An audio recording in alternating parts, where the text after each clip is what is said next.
O mundo vive um momento turbulento e o Washington Post está considerando essa a primeira guerra mundial cripto.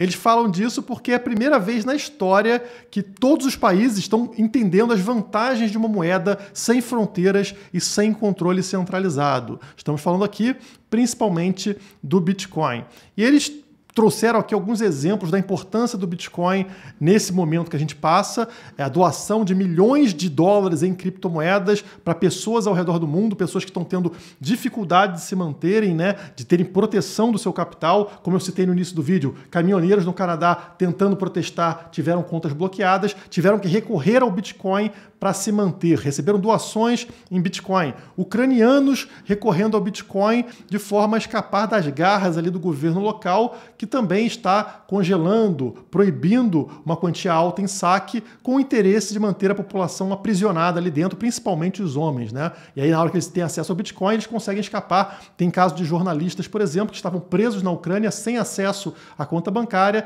e com o Bitcoin conseguiram comprar um carro antigo lá e escapar do país. Então notem como agora se tornou fácil você financiar qualquer atividade em tempo real, imediatamente. Você transfere Bitcoin e criptomoedas para apoiar alguma atividade, algo que você defende. Inclusive, tem uma notícia sobre isso, o grupo Anonymous ofereceu Bitcoin para soldados russos que entregarem seus tanques. Eles conseguiram arrecadar aí via doação 44 milhões de reais e segundo aqui as matérias dos tabloides mundiais, eles oferecem 223 mil reais para cada tanque de guerra que se render. Olha uma forma super interessante de acabar com uma guerra. Esses soldados, eles vão para a guerra não porque eles querem matar os outros ou porque gostam disso. A grande maioria é obrigada a ir lá brigar, né, lutar com pessoas que eles não conhecem, que não odeiam. Mas se existe um incentivo financeiro contrário, que pode inclusive gerar independência financeira desse soldado, que deve ganhar muito mal, né? Um soldado russo, pô, ele entrega o tanque dele, já ganha 223 mil reais. Entrega 2 tanques, R$500 mil e mais do que isso, o próprio governo ucraniano, o Ministério da Defesa da Ucrânia, também dá garantias de anistia para todos os russos que se renderem. Então, ele não vai ser preso, ganha dinheiro, pode se aposentar, várias vantagens e dessa forma você evita um conflito, você acaba com uma guerra independente do governo russo querer que eles invadam e que matem ucranianos, né? Você resolve somente financiando um ato positivo nesse caso.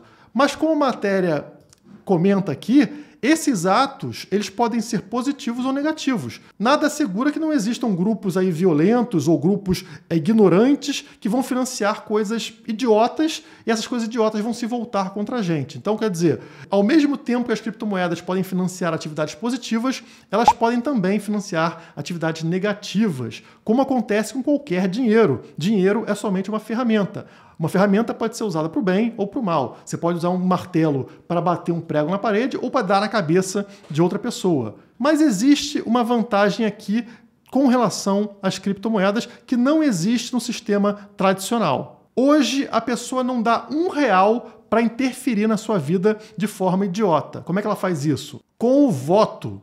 Então, a cada 2 anos ou 4 anos, ela vai lá numa urna eletrônica, digita um número de um parasita, de um bandido, para que ele te obrigue a fazer o que você não quer.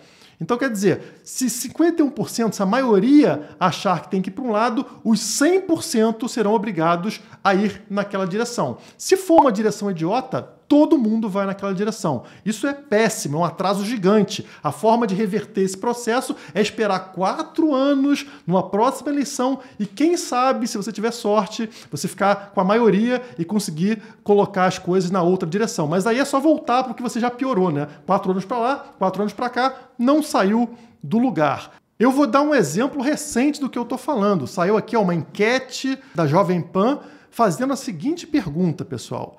De qual lado o Brasil deve ficar no conflito entre Ucrânia e Rússia? Pergunta simples. O Brasil deve apoiar a Ucrânia ou a Rússia?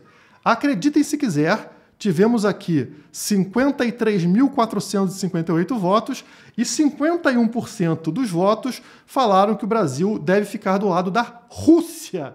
Isso mesmo, pessoal. Então, quer dizer, a maioria dos brasileiros votantes votariam para a gente apoiar a Rússia, o país que tomou o primeiro passo errado, né? Que invadiu propriedade, que agrediu a Ucrânia. E essa é a visão dos brasileiros. Seja lá pelo motivo que for. Eles apoiam o Bolsonaro ficou ali meio que do lado da Rússia, então vão apoiar também. Segue a burrada do Bolsonaro. Não importa.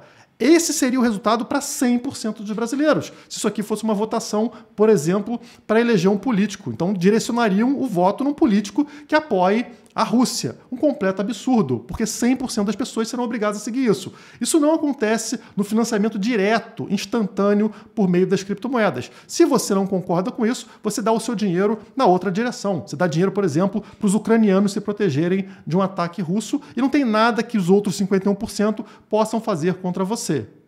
E na hora que você tem um sistema que permite o financiamento em várias direções e as pessoas estão usando o dinheiro delas para votar, o que acontece? Algumas pessoas vão ter resultados melhores do que outras, ao contrário do que acontece hoje, onde 100% vai numa direção só.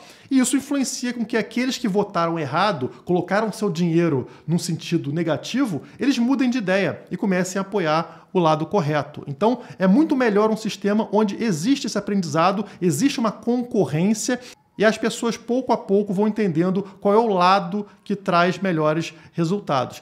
Então eu estou mostrando para vocês como a imagem das criptomoedas mudou drasticamente em 2022. Mudou de algo que as pessoas tinham receio, olhavam como uma moeda de bandido, para algo muito positivo, que ajuda desde caminhoneiros no Canadá até pessoas que estão sofrendo ali, podendo morrer, perder a vida, perder seu patrimônio na Ucrânia, na Rússia, enfim. Isso é muito positivo. Resultado é que o número de investidores de Bitcoin bate recorde e ultrapassa 40 milhões. Esse aqui é o gráfico da Glassnode, a linha branca é o preço do Bitcoin, a linha amarela mostra o número de carteiras com algum saldo, tá? Somente carteiras com saldo, a linha amarela mostra isso e bate a sua alta histórica, 40 milhões de carteiras com alguma quantia em Bitcoin. E junto com essa entrada, o preço acaba subindo. O Bitcoin se descola das bolsas, sobe forte e supera ouro, mesmo com novos ataques na Ucrânia.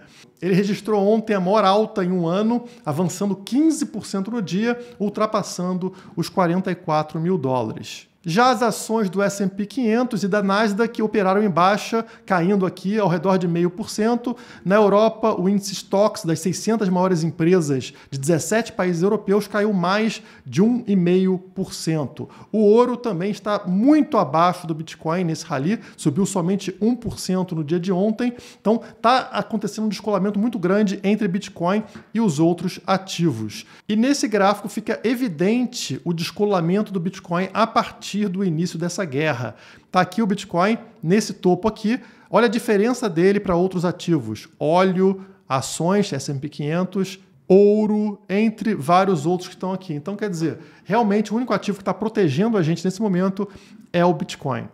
E vejam vocês, os dois países que mais possuem indivíduos com criptomoedas são justamente Ucrânia e Rússia, ambos com cerca de 12% da população com criptomoedas. Então, justamente onde é mais necessário, onde está acontecendo o maior ataque à propriedade, é onde a criptomoeda mostra realmente o seu valor. Mas a pergunta é, será que toda essa comoção que a gente está vendo, as criptomoedas realmente mudando de imagem, não é algo pontual, algo pequeno, algo impactante na Rússia e na Ucrânia, talvez no Canadá, mas não globalmente?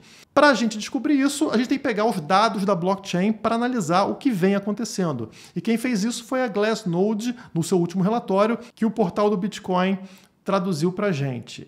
Os acontecimentos jornalísticos da última semana estão mudando o mundo. Está falando aqui sobre a guerra e sobre o impacto de um evento desse sobre ativos de risco. Se o Bitcoin realmente fosse encarado como um ativo de risco, qual que seria o normal? Investidores fugirem do Bitcoin, saírem correndo do Bitcoin no momento de guerra. Mas não é isso que está acontecendo. A queda, a liquidação que teve no período de guerra foi medíocre, como falou aqui a Glassnode. Vocês podem notar por esse gráfico aqui. Olha só, a guerra acontecendo nesse período aqui e esse foi o resultado. um prejuízo realizado, que é marcado por essa área vermelha, né, muito pequeno em comparação a outros eventos de queda que a gente teve recentemente. Então, quer dizer, nada foi tão sério globalmente quanto a guerra, mas ela não derrubou o Bitcoin como aconteceu nos eventos aqui em outros momentos, como vocês estão percebendo, né? Foi o menor impacto desses últimos. E olhem só como está similar a esse momento aqui, mais para o início de 2021, né? Meados de 2021.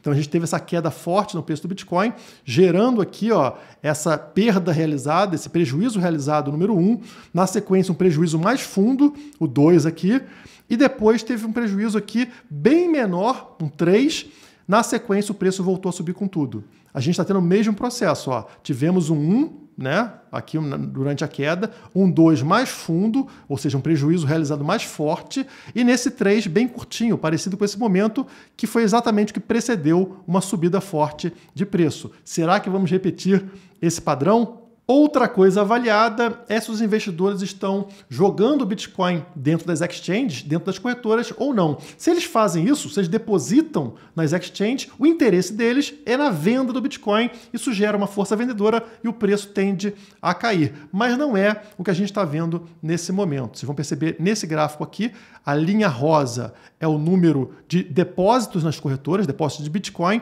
e olha o que vem acontecendo aqui nesse período de guerra. Vem caindo.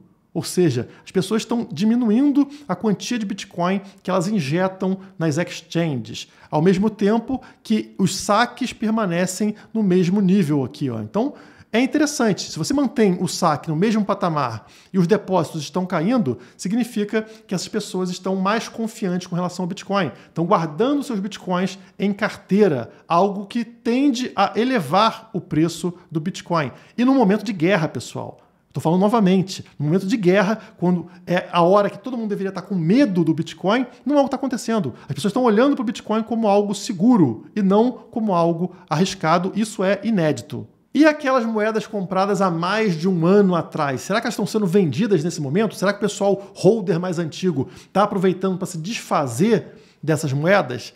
Também não. Está aqui o gráfico, ó, de ativos com mais de um ano em carteira, né? Nesse momento, quanto mais alto está esse gráfico aqui, mais esse pessoal está se desfazendo dessas moedas, está movimentando elas, e quanto mais baixo, menos isso acontece. E olha onde está esse patamar. O mesmo nível que vocês percebem em momentos de baixa de preço do Bitcoin. Olha onde estava o preço do Bitcoin aqui embaixo em 2020, e aí depois, quando ele sobe, dispara até um topo, uma alta histórica, aí o pessoal sim começa a vender, a se desfazer dessas moedas mais antigas. Nós estamos muito mais parecidos com um momento de preço baixo e acúmulo de Bitcoin. Por fim, essa análise avalia se realmente as moedas que estão sendo absorvidas, estão sendo compradas, elas estão sendo colocadas em carteira por um prazo maior. Porque existe um risco, claro, de ser uma empolgação, as pessoas comprarem agora Bitcoin, na primeira queda se desfazerem. Então, essa métrica avalia o quê? Ela olha para os 30 últimos dias e verificam quais moedas ultrapassaram a duração de 3 meses em carteira. Isso significa que, por exemplo, essa métrica de hoje está pegando o período dos últimos 3 meses. Pessoas compraram Bitcoin lá na alta histórica e não venderam, apesar de toda essa queda. Isso é muito bom para a gente. São pessoas que realmente estão confiantes com relação ao Bitcoin. Será que é um volume considerável? Bom, o que eles descobriram é que mais de 355 mil Bitcoins estão amadurecendo mais do que 3 meses a cada 30 dias. Isso significa 12 vezes a emissão diária de moedas mineradas, tá? A gente sabe que entra uma quantia de Bitcoin no mercado a cada novo bloco, a cada dia, a cada mês, e 12 vezes mais do que isso está sendo absorvido por essas pessoas. Isso, claro, vai ajudar muito na subida de preço do Bitcoin. Esse gráfico, essa linha cinza, é o preço do Bitcoin. Essa linha roxa que vocês estão vendo aqui mede justamente esse nível de maturidade dessas moedas, elas ultrapassando ou não 3 meses em carteira. E olha o que a gente está vendo aqui nesse período. A subida dessa linha, ela chega num patamar aqui onde esse hold está idêntico ao momento de meados de 2020, justamente antes dessa subida de preço do Bitcoin, e exatamente nesse período aqui de meados de 2021, justamente o período anterior à subida de preço que levou à alta histórica. Essa maturidade das moedas, as pessoas segurando moeda por mais tempo, mostra pra gente o seguinte: quem era para ter vendido já vendeu, já saiu do mercado. Essa galera vendeu durante toda essa queda que a gente teve aqui, se desesperou, vendeu no início da guerra, não tem mais gente disposta a vender. Quem sobrou foram holders, pessoas que confiam realmente no Bitcoin, entenderam para que serve o Bitcoin, e pessoas que agora estão começando a entender isso e entrando nesse patamar de preço. Pouco a pouco, a tendência de preço do Bitcoin vai sendo revertida. E a matéria finaliza aqui falando que a gente está num momento extremamente interessante de mercado, porque é um momento de incerteza, de risco muito grande com a guerra, e mesmo a gente esperando que os investidores estivessem com pânico, isso não está acontecendo. Esse evento de guerra está servindo para mostrar a importância do Bitcoin, o Bitcoin como um seguro, como uma segurança e não como um ativo de risco. Somente aqueles compradores de curtíssimo prazo se desfizeram do Bitcoin justamente por não entenderem os fundamentos. Eles vão voltar futuramente pagando muito mais caro